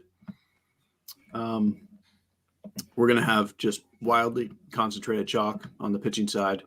But it does make the few expensive bats that are obviously likable kind of hard to get to. So it's good. If there was no salary cap, there would be like one super chalk lineup across the board, but you can't quite get to it. So it does shake things up a little bit. Because it's super lame when you can just play all the best plays and then everyone just plays all the best plays. That's not fun. We don't like that. So yeah, you do have to either get cute at pitcher or punt several hitting spots or do a weird stack or something to make things fit. Okay, very good. Well, then let's kind of get right to it. We like to start with the old pitcher. I'm a lefty, so I do this for pitcher. Most would do this. But what are we doing? Most probably wouldn't do anything like that, actually. I'm not even entirely sure what that is. It's more like a magic trick than a pitch. Right. Anywho. So pitcher. okay. So pitcher. Spencer Strider, Kevin Gausman. If you can play nothing but those two in every lineup, that's what you should do. How good is Strider, man? That dude is so good. Yeah, it's crazy. And tonight he faces a super high strikeout lineup. Like he's awesome. Mm-hmm. And then Gausman, who's not quite as great as Strider, but he's awesome, is facing Detroit. So those two guys just way ahead of the field. Strider's even a little bit cheaper on FanDuel and even a little bit more cheaper on DK. So he's your chalk and your best play. On FanDuel, there are a few lineups you can't get if you want to pay $11K for a pitcher. You can get most whatever you want, and I think you should. You save about $1,000 for Clayton Kershaw, which is fine. But like at $1,000, just go get Strider. Kershaw is fine. He's still very good at pitching. He throws like you do. Is that lefty or my terrible curveball? I don't know what. Yes, both. Probably the lefty part. Right. The other three pitchers that I think you're allowed to put in your pool would be Nathan Eovaldi, Hunter Green, and Dean Kramer. Kramer's not really necessary on FanDuel. Like that kind of salary is just you can't even really spend it all. So to me, that's a DK thing where you can play him, hope he gets you 10 or 12 points, and then you get whatever you want. Mm-hmm. On FanDuel, Eovaldi and Hunter Green are cheap enough that they get you pretty much anything you want. Eovaldi's safer. Hunter Green has higher upside with tremendous risk. But they're both better plays than Kramer on FanDuel because you don't need the money, you would say? Yeah, like you just can't even spend all the money if you play Kramer. Yeah. Whereas on DK, it's pretty interesting to use a $5,500 pitcher who's facing Oakland. Now, Hunter Green's only $6,900 on DK, and it's probably slightly more likely that he gives you like a -5 than a 25. Mm-hmm. But I mean, he could strike out everybody. So I'm playing a fair amount of him, but really Strider, Gausman, and that's the whole puzzle. Like just play Strider and Gausman and be done with it if you can. Okay, and I assume on DK, even when you're getting cutesy and putting in a Kramer or a Green, it's like a Strider and one of those dudes, or a Kershaw and one of those dudes. Yeah, even with Strider and Kramer, you can still get almost anything you want. I mean, you might have to punt one spot, maybe two, but you can get if you want Bichette, Springer, and Vlad, or you want Olsen, Acuna, and Riley, like you can make that work with just one cheap guy plus the one ace. Okay, very good. Let's kick it over to Ice here. Get your thoughts on pitching. What are you doing here? Yeah, Spencer Strider is just way too good at what he does to try and fade. And that's just speaking from a DFS perspective. Like Strider and Gausman and Kershaw are all comparable real life pitchers. Like they're pretty good. Strider's probably third in that group real life. But when we're talking about DFS scoring and the amount of strikeouts he racks up, he is just so much better than pretty much everybody else, really. Definitely better than everybody else on this slate. Like the difference between Strider and Gausman's strikeout rate is the same as the difference between Gausman and like Dean Kramer. Like it's a 10% gap in their strikeout rate. Strider's high 30s, Gausman's high 20s, Kramer's high teens. So like it's a massive gap. He's very clearly in a tier of his own for me. The fact that he's cheaper than Gausman, it makes my decision for tournaments pretty easy. I'm just like on DK, he's going to be massively owned. I'm just going to lock him in. He's going to be in every lineup that I play. That's 20 today. If I was playing 100, it would be in 100 lineups also. That leaves me a little bit underweight on Gausman and Kershaw because I think Hunter Green is a unique situation. Like Cheese alluded to, he could very much go out and give up 3 home runs against the Braves. But it's not often that you can find a guy with a 30% plus strikeout rate for under 7K. I think he's in play on FanDuel too. He's extremely low owned. I would go over the field, but I wouldn't get too aggressive with it. I think paying up to Strider, Gausman, and Kershaw is the clear way to go. But Green is definitely my preferred option if I'm paying down. Like the intriguing upside in a tournament, like I get the appeal of playing Kramer. It lets you do a little bit more with the bats. But Green has an actual chance to like match what Gausman and Kershaw does, or even beat them in raw points. He could go out there and strike out 10 and it would not surprise anybody. I also want to mention the Tampa Bay rookie. He's a really solid pitching prospect. He's 4K. I would play him before I played Dean Kramer, I think. What's his we name? have no idea how good he is. He's very raw, probably too soon for him. He's only going to get like 65 to 75 pitches today, but he's 4K. So you do save an extra 1,500. There's just a little bit more strikeout upside there, I think. Granted, the matchup for Kramer is better against Oakland. I can't see a path to Kramer going out there and putting up a big enough game to be able to beat like a Gausman Kershaw as an SB2 or even Hunter Green. Even if Hunter Green gives up several home runs and strikes out 8, he's still going to outscore Kramer, even if he goes 6 clean innings, more than likely. But yeah, Green is going to be my massive overweight stance on this slate. It might backfire. Atlanta might beat him up for 6 runs in 3 innings and he's done. But the upside there is just too good to pass on for tournaments. Yeah, hey, that's the perfect tournament play, right? A guy that could completely torpedo your lineup, and if so, okay, or could literally be the key to you coming first place. Yep, absolutely. We talked about this with Graham Ashcraft, who was in the same situation a couple days ago as a pivot off of Elder, was really high owned on that slate. Like there's nobody really down in this range that's going to get ownership today. So it changes your lineup construction. It allows you to pay up for an extra expensive bat, which is very appealing. Any interesting corn on the cob on DK? Anyone? I thought about it. I get it. I prefer Green. He's cheaper. Probably not on this slate for me. Yeah, it's just that price. Just like I would just play Eovaldi ahead of him, even though I think Cobb's the better pitcher. Like I'm not gonna pick on the Dodgers unless I really have to, and I don't have to. Gotcha. All right, very good. Let's talk some stacks. And Ice, you can lead us off here. What are we stacking up tonight? All right. Like the chalk is probably Baltimore against Ken Waldichuk. Really talented prospect, just has not quite adjusted to the majors yet. Has been hit really hard in the early going here. I'm like Baltimore made some interesting decisions with their lineup. Like Mullins, who's probably their best hitter, not against lefties, but just overall, not in the lineup. And then Santander, who is very good against lefties, is not in the lineup either. So a little bit of a watered down Baltimore lineup. I still really like them. A very weak Oakland bullpen as well. That in fact they've been the worst in the majors so far in the early season. So Baltimore sets up really well. Toronto against Eduardo Rodriguez, a ton of right-handed power in this Toronto lineup. So really like them.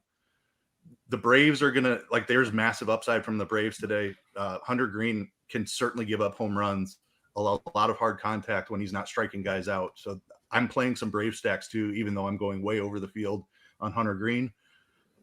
They would probably be third for me, and that rounds out the top tier. I think those 3 are probably ahead of everybody else. I do like the Rays. Like they've been just amazing this season, obviously. Chris Sale has not looked right. Don't know if there's still an injury thing going on there or what, but this is not the same elite pitcher. Tough ballpark, but the way the Rays have been hitting, I like how they set up against lefties. So I'm heavy on the Rays. I like the Rangers against Brad Keller.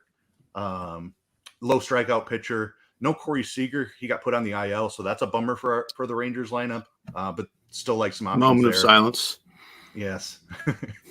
He was having a great day the other day too. Before that, I think it was a hamstring that got him. But I think you can take shots on the Red Sox as well. I mentioned Bradley is a talented pitcher, but he's probably not quite ready yet. So I do like the Red Sox as kind of an off the board stack too. Okay, very good. Cheese, what are you doing stacky wise? I've got Toronto as a top team, kind of on in their own tier at this point, followed by the Orioles and the Braves. And then, Kevin, do you think the Rays care about the ballpark? I don't think you think they do. The Rays don't give a shit. Yeah. All they do is smash dongs and win games. That's Yep. it. So the Rays, the Royals, the Rangers, and the Dodgers. It's a lot of teams, but that's my big next clump that I'm trying to get pieces of. I think I'm most interested in that Royals Rangers game. Good choice. I've committed to watching the Rays game. It'll be the first game that I've watched all season, so guaranteed they will lose. So just in case you're thinking about bets, go ahead, bet against them. Okay, Cheese, real quick, do we have a lock? It's that Baltimore game at 35 after is lock. Yeah, and then the Tampa game's at 6:40. Okay, very good. I just want to make sure we're on the same page here timing-wise. All right, let's dive into it. We'll go position by position. We'll go around the horn, as the baseball folks like to say. Cheese, start me off at catcher. Catcher's pretty loaded. Surprised to see Will Smith in the lineup, but that gives you another spend up. The Baltimore thing is interesting. Is they have Adley Rutschman is awesome, but then James McCann is hitting cleanup for 2,200 on DK, and then you got two great Royals catchers, and you have Sean Murphy and Danny Jansen. So I love catcher. I like it in stacks. I don't even mind using a spend up on a one-off catcher like a Smith, Rutschman, Perez. Or punting to McCann. I like all those guys. Mostly on DK, but I do like Perez a lot at his price on FanDuel. Very good. Ice? I don't have anything different to add. It's those six names are very clearly ahead of everything else. I think they're six great options. The Baltimore thing, like paying down for McCann and leaving Rutschman out of your Baltimore stack, I think differentiates you a little bit, saves you a little bit of money. So certainly don't mind that. Both Royals guys are outstanding. I prefer Perez. Evaldi's got he's been a little reverse splitsy in his career, nothing major. Rutschman, great. Jansen, great. Don't have anything to add. Okay, then take me to first base. All right. Vladimir Guerrero, if you're spending up against a lefty, certainly in play. Ryan Mountcastle is the Orioles option. One of my favorite options for the Orioles. In fact, really like the price tag there. Nate Lowe in a Ranger stack, certainly good with that. Vinny Pasquantino against Eovaldi is fine. If you're going cheap, I really like Tristan Casas, a lot of power for just 2,600 on DraftKings. Let's see here, 2,800 on FanDuel too. So a lot of good options at first. Okay, Cheese. Salary considered, I would say Ryan Mountcastle is the guy you want. I want to throw in random cheap guy for the A's, Ryan Noda. He's basically free, and he's not a prospect. He's an older guy, but he went 25-20 at AAA last year, 25 homers, 20 steals, with like 30 homers the year before at AA. I think he's worth a shot for a free guy. Vlad and Olsen are great, but you can't spend up everywhere. And I like Mountcastle and Lowe just as much, or saving with Vinny P or a punt. Okay, take me to second. Cheese. So second base, always the exciting place. Semien, if Saller's no option, would be my first guy. Albies would be next. I'm not counting Mookie Betts because he's not on FanDuel, but certainly if you have a bunch of money, play Mookie Betts. Realistically, you would play Miguel Vargas for your Dodger to make that work. There was somebody else I wanted to mention. Michael Massey for a cheap punt. Or Urias in your Baltimore stacks. Okay, very good. Ice, second base. Yeah, it's not a great position. I think you're mostly including whatever team you're stacking. I think second base is a priority to include in your stack. Urias and Baltimore stacks, I like. Semien and Rangers stacks. Espinal in a Blue Jay stack, I think, is interesting. He's kind of buried in the order. He was really good against lefties last season, for what that's worth.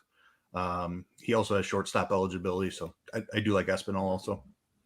Okay. When you say it's a priority to include in your stack, what you're really saying is this position sucks, and by default, because there's no one you actually want, you're just going to end up with a dude in your stack?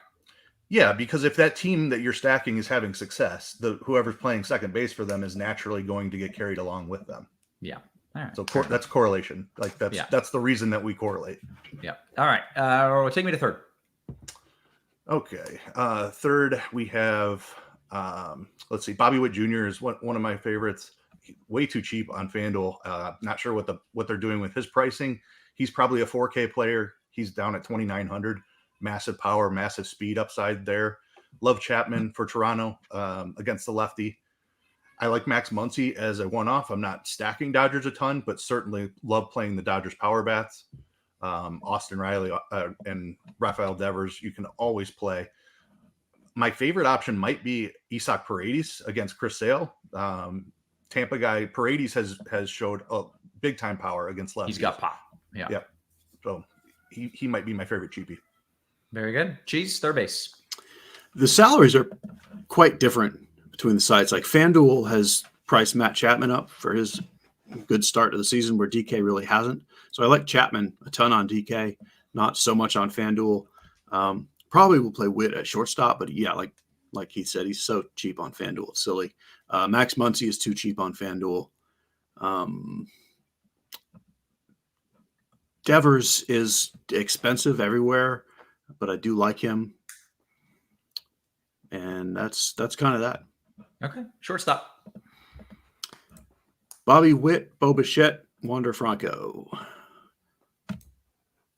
Next. Yeah, those three guys are it's just so much. I will point out on DK, for some reason, Bobby Dahlbeck is a shortstop and minimum salary and batting sixth, so it's fine.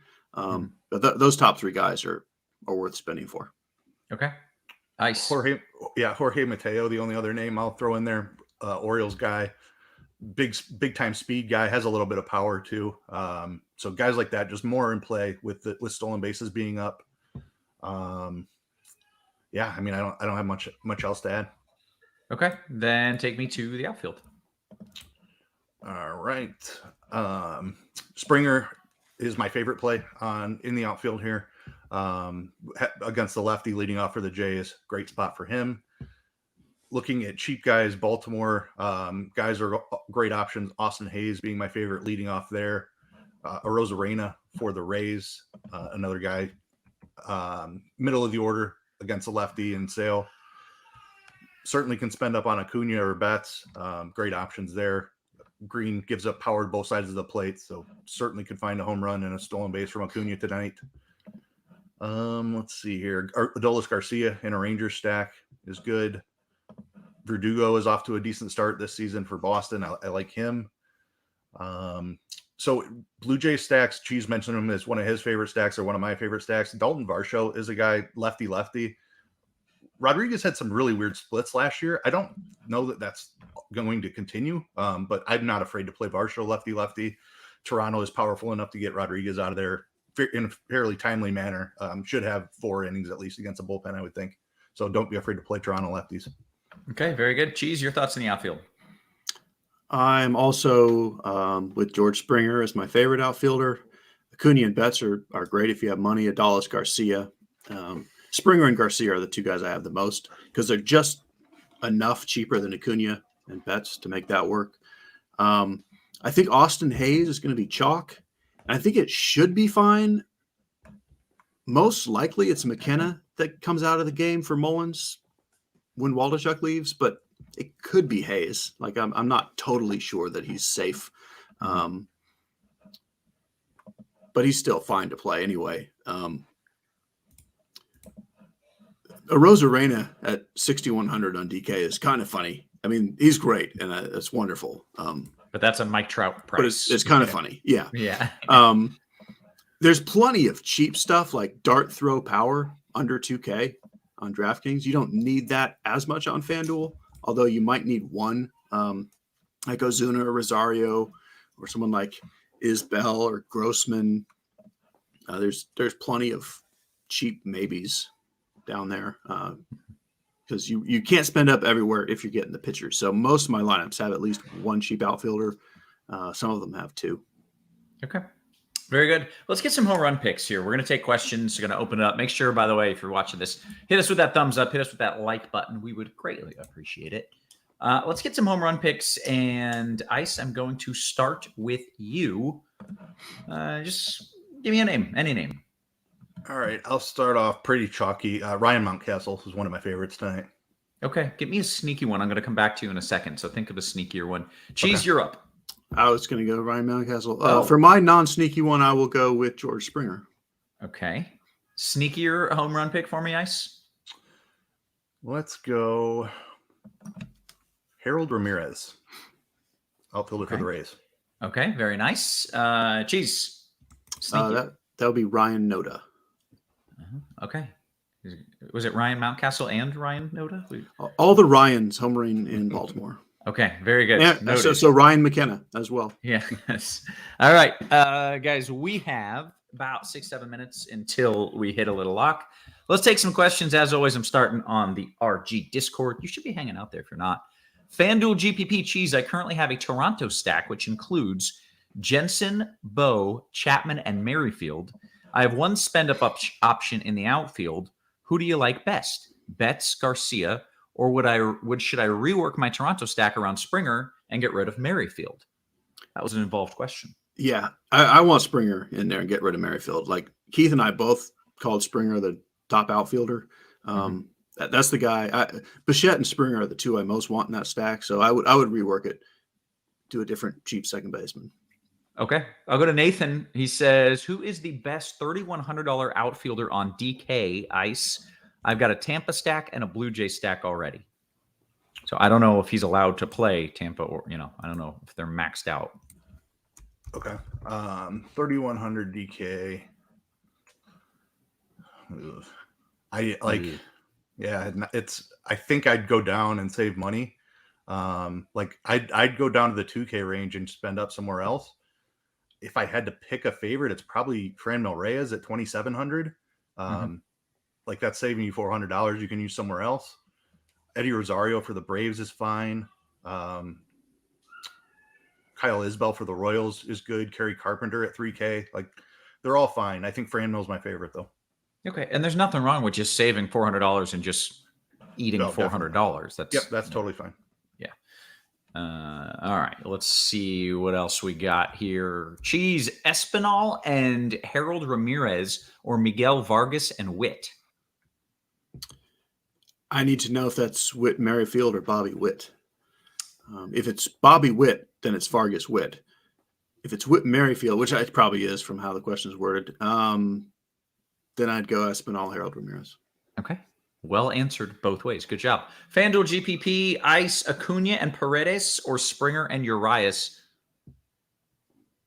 Second one. It was Merrifield, which was your conclusion, right, Cheese? Then I would do the other side. I would do Espinal and Harold Ramirez. Okay, very good. FanDuel cash question, Cheese, Simeon Betts, or Urias and Vladdy Daddy? I like Simeon Betts.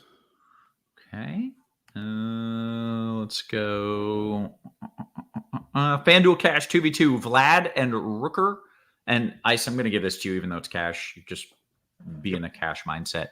Vlad and Rooker, or is Rooker a person? Vlad and Rooker, or Springer and certified Southpaw Slayer James McCann? Rooker is a real person. He's hitting cleanup for Oakland.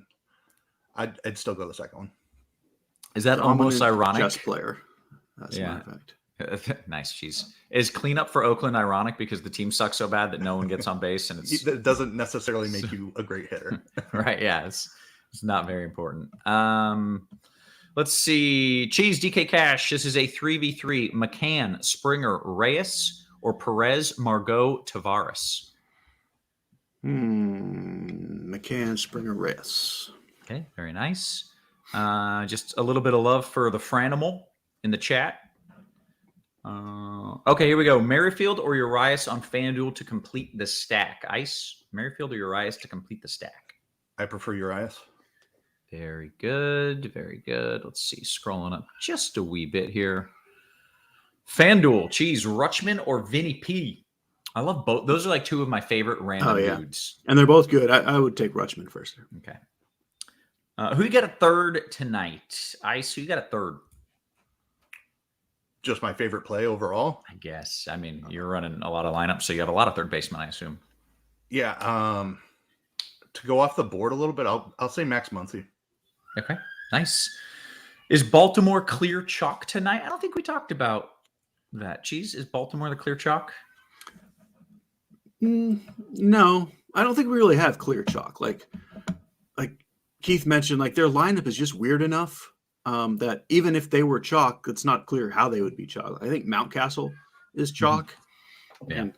and Austin Hayes will be popular. But no, I don't think clear chalk is correct. Okay. Jay Sam says, Cheese, you briefly spoke on Chapman's FanDuel price. When you see a guy's price rise like that, are you more interested in playing them, being that they're going to go lower owned because people don't want to pay that? You say that all the time in the show when I'm watching you. You're like, this guy's price is silly, so I want to play him.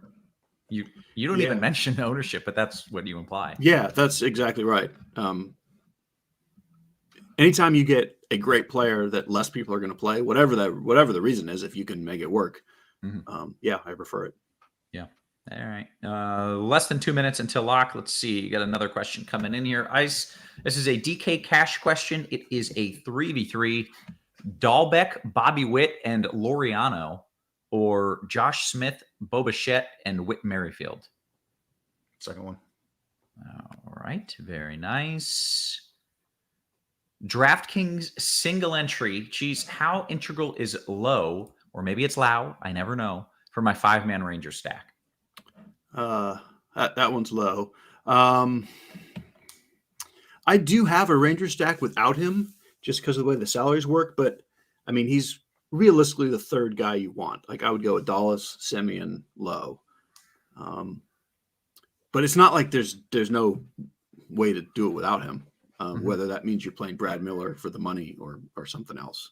Okay. So not super integral? Not wildly integral. Not as integral as a Dallas or Semien for me. Gotcha. All right. And that's Nate Lowe, right? Can we get him out of the league already? He's not as good as Brandon Lau, right? He was better last year, as it actually. turns out, yeah. Brandon Lau, kind of fizzled. I mean, he's still a thing, but he didn't end up as great as it looked like he might be. Okay. Well, I need one of them to fail miserably and get out of the base. Or just change their name to. But that'd be fine too. Nate's brother Josh is also an outfielder for the Rays. Just so you know, that's coming. Yeah. Good Lord, I can't handle it. But at least then I'll have two of them pronounced one way, so I'll just always say it that way, and just I've got like a 2 out of 3 chance of being right. All right, let's see. Oh, we hit the lock here. DK cash question for you, Ice. Urias, Verdugo, or Espinal and Springer? I like the Jays second one. Very good. We'll give it a little bit. Few more questions. By the way, Red Psych says, thank you, Cheese. I will fade him. Talking about Low. So, good work. Hey, if you're watching this, you know what you should do? You should hit us with that thumbs up because this is free content. Taking you up to lock. We'll go a little bit through lock if we get some more questions. Jay Sam says, Cheese, are you going to yell at anybody for playing Brent Rooker on FanDuel? Vomit emoji. I'm really not. I mean, I'm not going to yell at anyone for having Oakland stacks on either site. And these cheap guys, I mentioned Noda, Rooker, Jace Peterson. Play them. Yeah. I will not yell at you for that.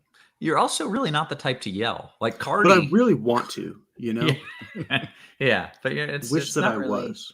Yeah, like Cardi will yell and he'll tell you you're stupid, and he'll be like, "Just quit, just don't ever even play." He gets a little like, "All right, let's take it easy."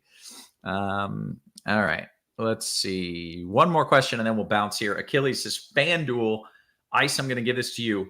Noda Peterson or Kemp McCann?" Definitely the first one. Very good. Confident way to end it. We have hit the lock. It's a little early. I'm going to go watch some baseball. Going to go watch those Tampa Bay Rays. So I think we are going to bounce on out here. I got a burger fiesta I got to get to. So I'm going to say that maybe every day now. For Cheese, for Ice, and for our wonderful production crew, always working hard behind the scenes. Guys, we appreciate you. We love it. And we will catch you tomorrow. You have been crunched.